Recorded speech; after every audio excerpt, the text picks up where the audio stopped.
Welcome to the next video in the C tutorials. In this video, we are going to see continue statement in the unconditional branching statements. Let's start the video. Now, our topic title is continue statement. In my previous video, we have seen that break statement. So, break statement is we are going to break the execution, or we can say we are going to terminate the something of execution. So for that purpose we are going to use that break statement.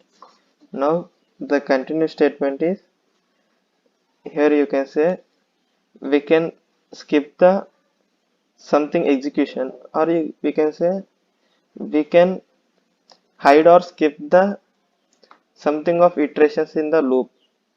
So I think you are getting the thing.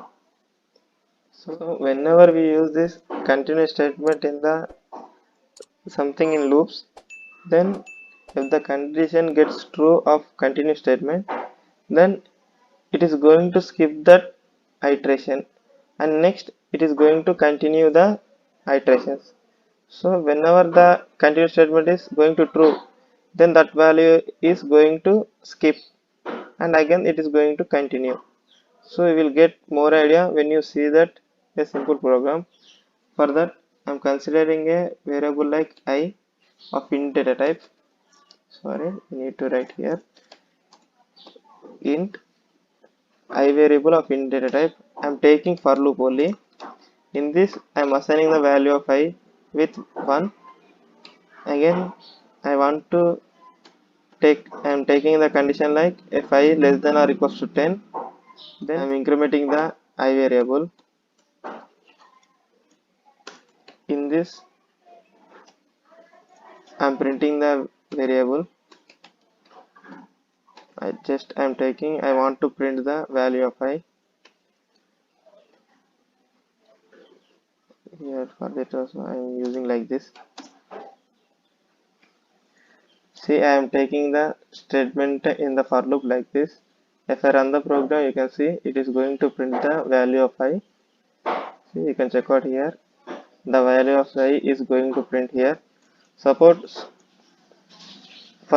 I want to skip this 5 number, then I am giving like this. You can see here on above this printf statement. If I give like this f, our value I equals to 5, then I want to continue. I'm using this continue statement, then this I is not going to print. So you can check the output. See, 1 2 3 4 is successfully executed. Then the value of I, now iteration of I5 is going to skip. Then again from the 6 is it is going to continue. Suppose if I give like this, suppose I want to hide the, suppose I want to skip from 6 to 9. You can see here I giving like this, skipping the, here I am skipping the execution from the value of I 6 to 9. So purpose I have used like this. So for if I change here like I am giving here 4, then from 4 to 9 it is going to skip. You can see here. So this is the use of the continuous